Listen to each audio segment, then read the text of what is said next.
परमात्मा का अभिन्न अंश है। जीवात्मा परमात्मा में भेद क्या है? गुरु महाराज कहते हैं घड़ा के भीतर भी आकाश है, बाहर भी आकाश है।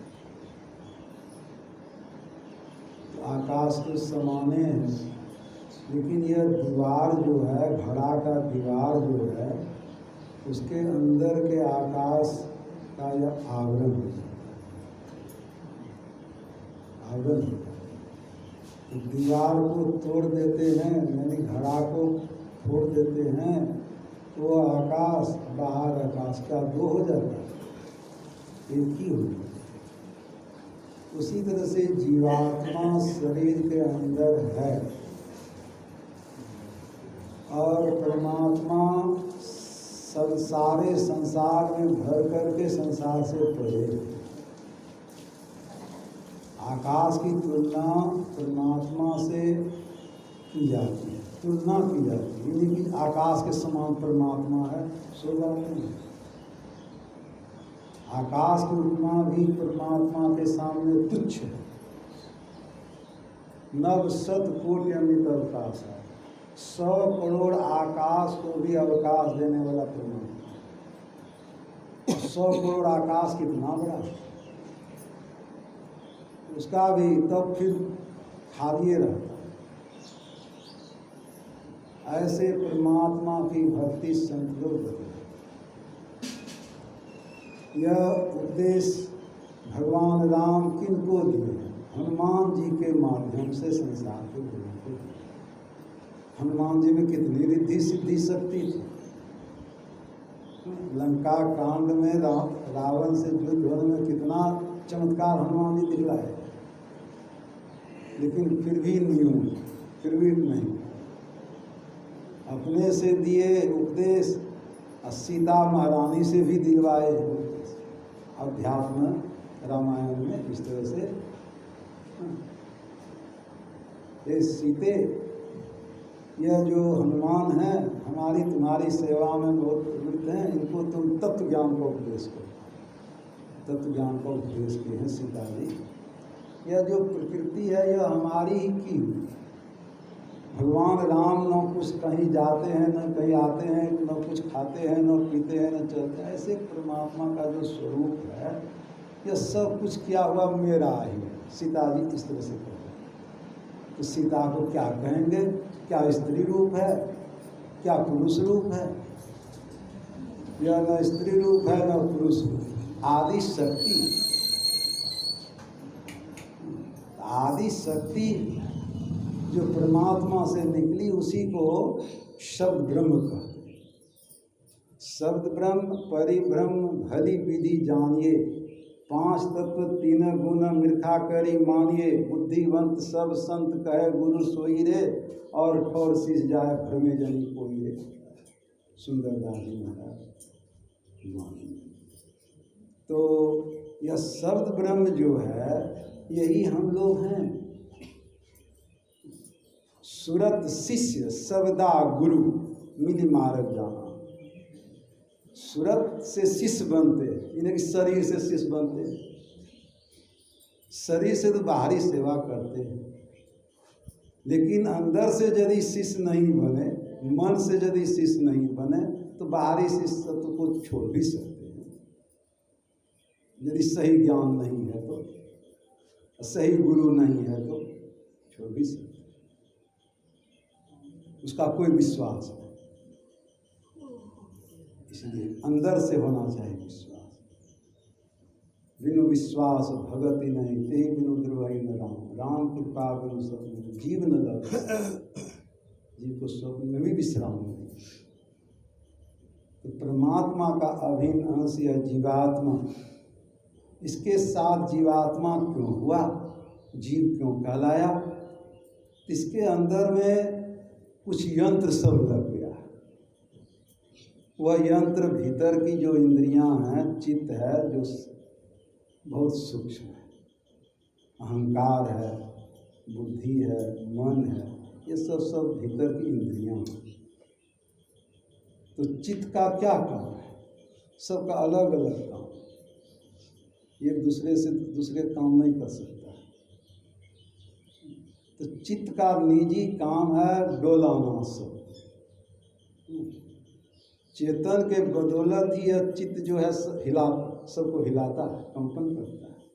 आप यहाँ बैठे हुए हैं, आपके चित्त में यह उपज है हमारा फलना काम बिगड़ा, तुरंत आप चल रहे,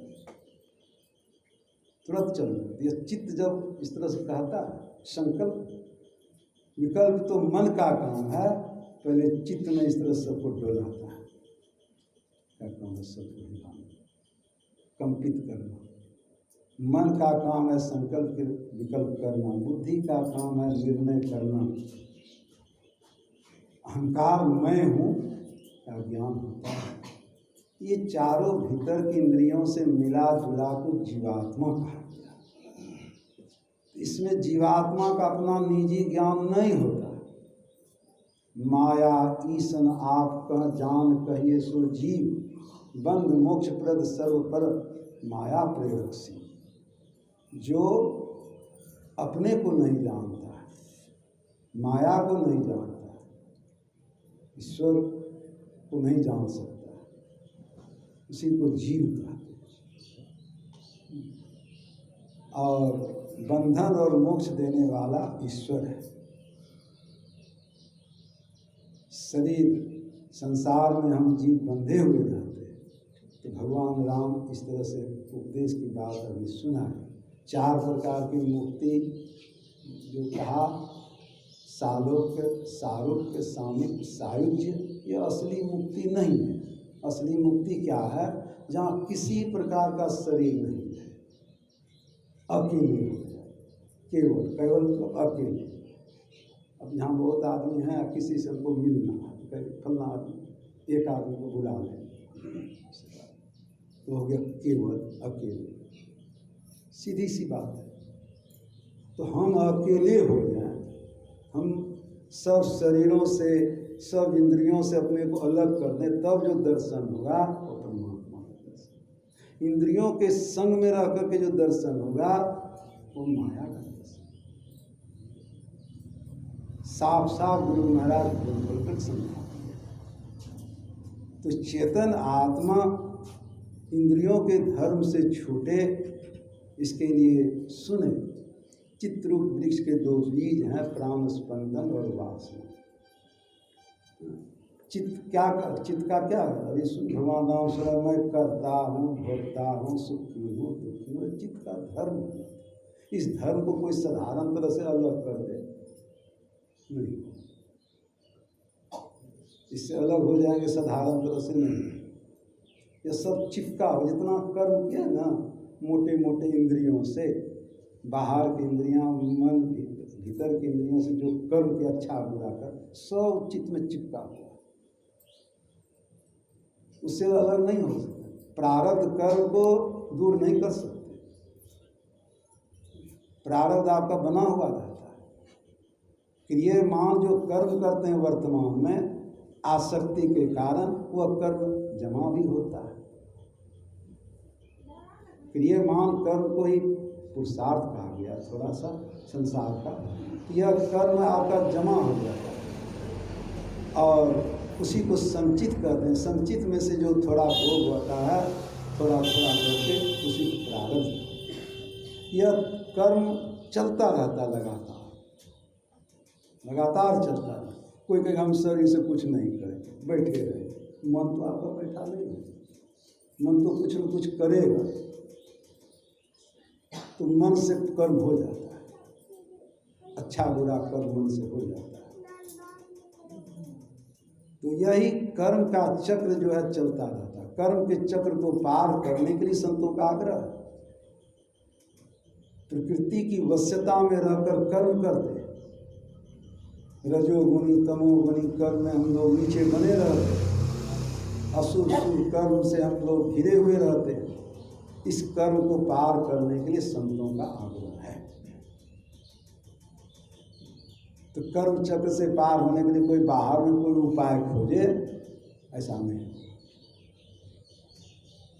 इसके लिए अंदर में चलने का उपाय बतलाते हैं।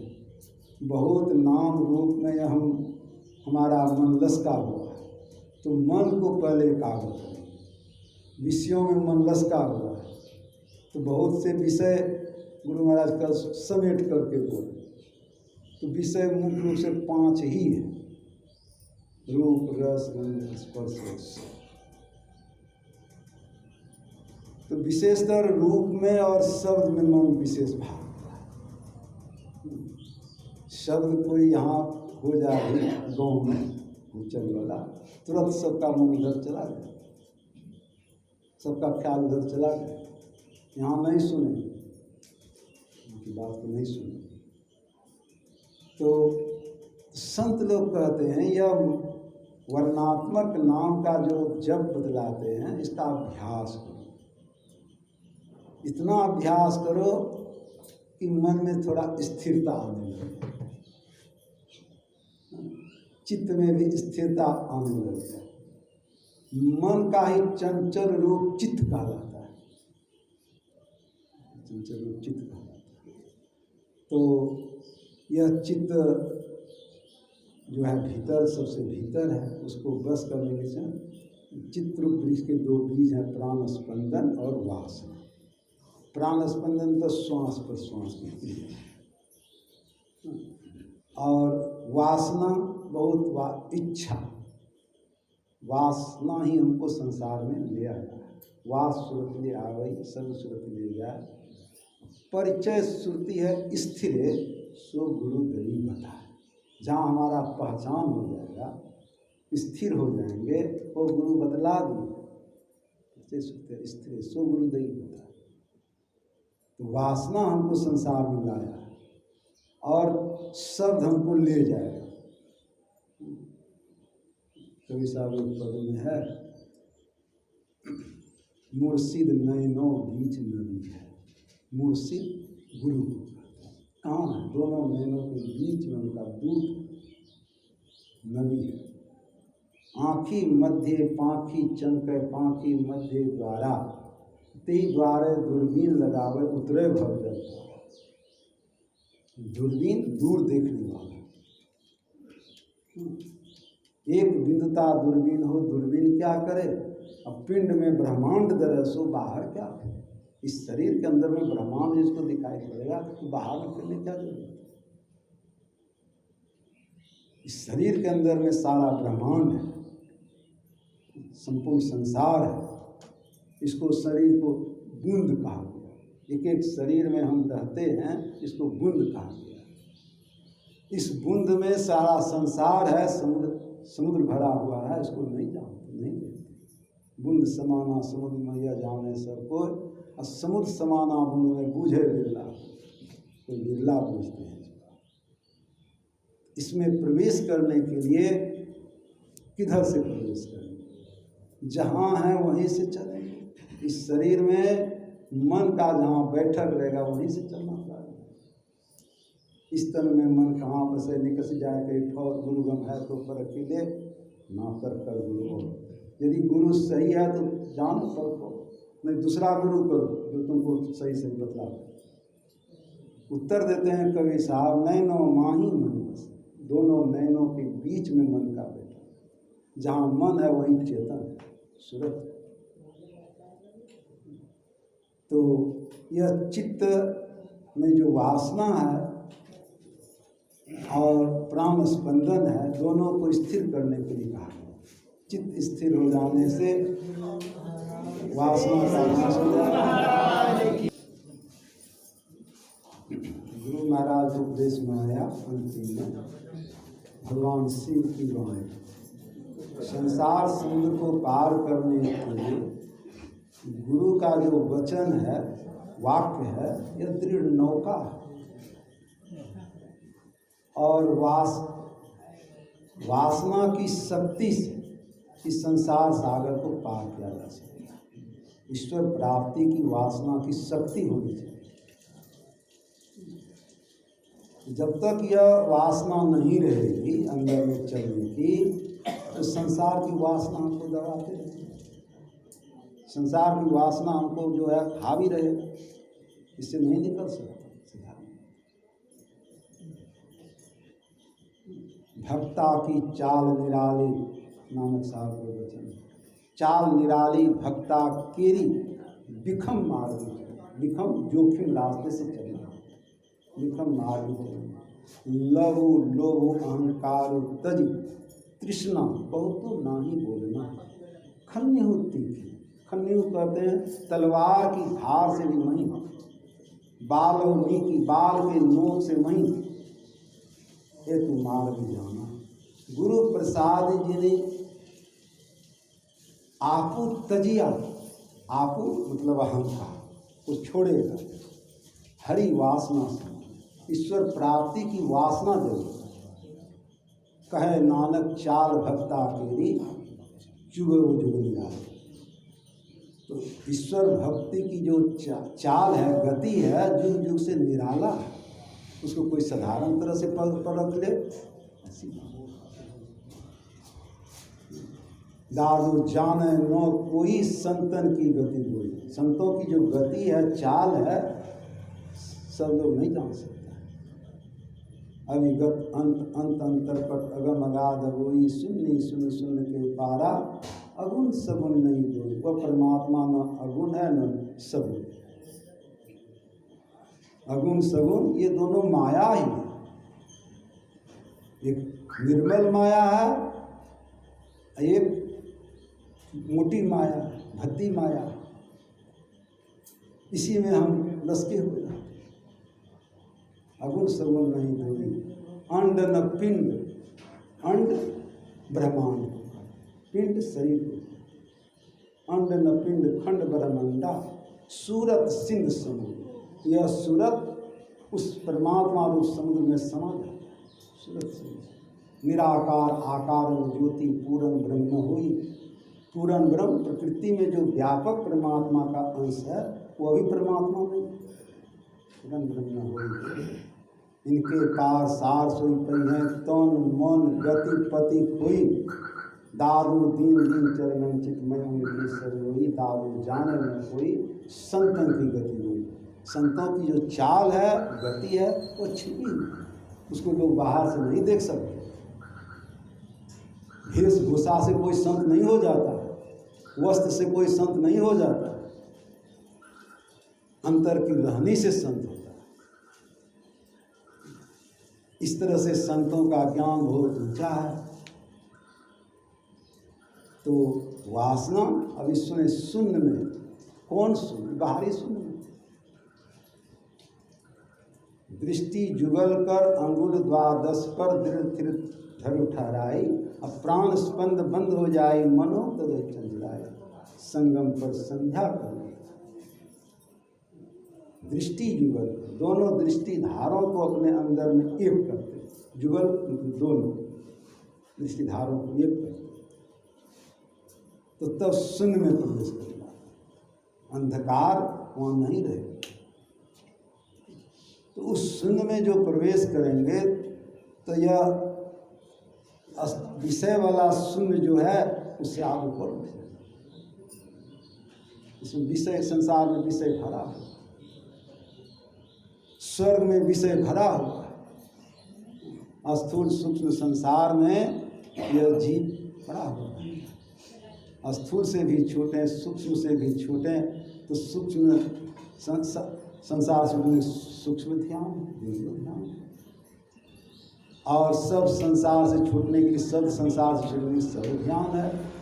तो अंदर का जो ध्यात्मक शब्द है, जो सार शब्द है, इसकी सूरत उसमें लग जाती है जिस, तो वह सब संसार से अलग हो जाते हैं। तो पर उस वह परमात्मा का आदि सब परमात्मा में ही मिला है। आदि शक्ति छल निधि जग मूला, वाम भाग शोभित अनुकूला, जासु अंश उपजहि गुण खानी, अगणित लक्ष्य वहाँ ब्रह्मानी, भ्रू विलास जासु जब होई, राम वाम दिशि सीता सो। वे आदि शक्ति, राम उससे बड़े हैं, तो सीता राम अलग अलग नहीं रहा, इसलिए संसार में हैं। तो संसार को तो जानते पहचानते हैं, लेकिन अपने आप को नहीं जानते हैं, नहीं पहचानते हैं। अपने आप को जानने पहचानने अपने अंदर में चलना पड़ेगा। इसलिए बिंदु ध्यान विधि नाभ ध्यान। बिंदु को ही सीता रूप कहा गया है, राम को ही शब्द रूप कहा गया है। तो राम अब फिर निःशब्द भी कहा गया। तो निःशब्द राम जो है वह कहीं आता जाता नहीं, सब में समान रूप से। भविया जल बिच मरत पियासा, जल में ठाड़ पिए नहीं मूर्ख, अच्छा जल का आशा। छिन में धोया रोवे धोवे, छिन में होए उदासा। आपे बड़े कर्म की रसरी अपने घर पे फांसा। अपने से कर्म की डोरी बढ़ते हैं, अपने ही फंसते हैं। कोई हमको बांधा है ऐसी बात नहीं, हम अपने से बंधे हुए, अपने से खोलना पड़ेगा। गुरु जुक्ति बदला देंगे, चलना पड़ेगा आप ही को। गुरु महाराज कहते हैं कि गुरु महाराज पार होते हैं। माता स्तन बच्चे को देती है मुंह, अब बच्चा दे अपना मुंह घुरा दीजिए तो माता को क्या दे।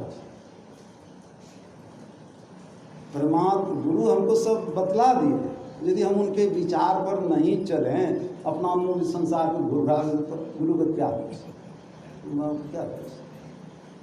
सब कुछ दे दिए सतगुरु, सब कुछ दिन देत कछु ना रहो। हम ही अभागिनी नारी सुख तज दुख लगे। सुख को छोड़कर दुख की ओर जाते, संसार की ओर जाते, विषय की ओर जाते।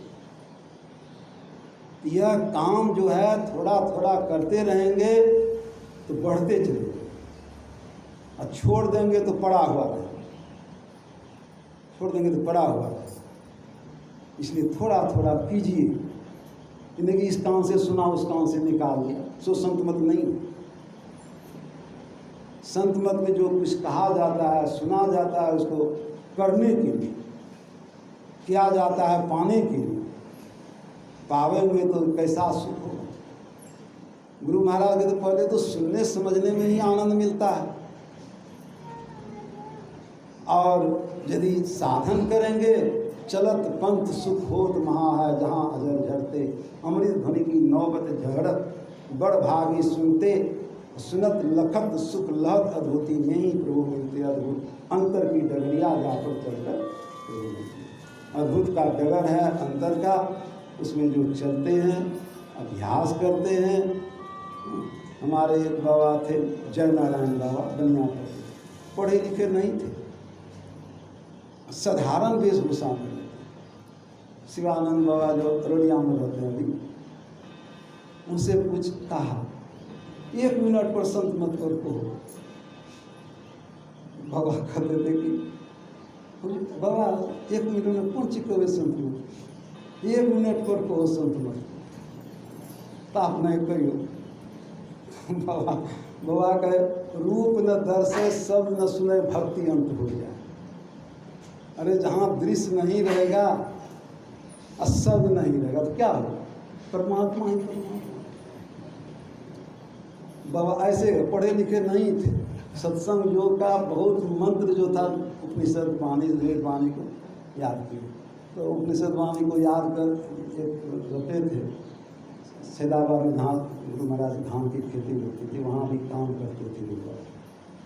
हाँ, तो कुछ रखते हुए थे, तो गए संशय युवा के लिए, हमको सुधार लीजिए, हम याद किए हैं, हमको सुधार लीजिए। संशय युवा का उनको गुरु महाराज की सेवा से फुर्सत नहीं है। तो चले गए गुरु महाराज के भीतर, बुजुर्ग याद कर लीजिए, सुधार लीजिए, पढ़ो। तो पढ़ गया और कुछ आज इतना याद उनको संतवाणी आ उपनिषद वाणी अल्लाह से जब प्रवचन करके कौन चीज कही, बिंदु को ना कही, बाबा दोनों को कही, बहुत बढ़िया से समझा, सरल महात्मा जनरल सब यहाँ जानते हैं। इसलिए पहले उनका काजी घर था, यहाँ विनोबा जी के द्वारा 2 बीघा जमीन भूमि दान मिला हुआ था। तो सरल महात्मा, बहुत दंडवत करते थे, सवेरे जगते थे, 1 कलमा तेल 100 ग्राम तेल का लाठी और शरीर में पी जाता, इतना दंडवत। कुछ गुरु महाराज कहते थे, सुनते देखते हो यह गृहस्थ धर्म से आया, कितना लगन है, ध्यान में बैठता है। ऐसे ऐसे गृहस्थ धर्म में साधु हुए हैं जो इस तरह से दिखला दिए। गुरु महाराज ऐसा फैसवार थे। अब व्यास पर प्रवचन कर, यह कैसा ज्ञान। गुरु महाराज कभी साहब तो भैंस के पीठ को ठोक दिए तो वेद पढ़ लेंगे। कितने को इस तरह से अनपढ़ को इस ज्ञान में लटा दिए। बहुत सरल ज्ञान है। गुरु महाराज सरलता से इसको सुना दिए हैं, समझा दिए हैं। इसको सुनिए, समझिए, थोड़ा थोड़ा कीजिए तो बनते बनते बन जाएगा। यह पीछे नहीं होने देता है, यह भी संस्कार बनाना चाहिए।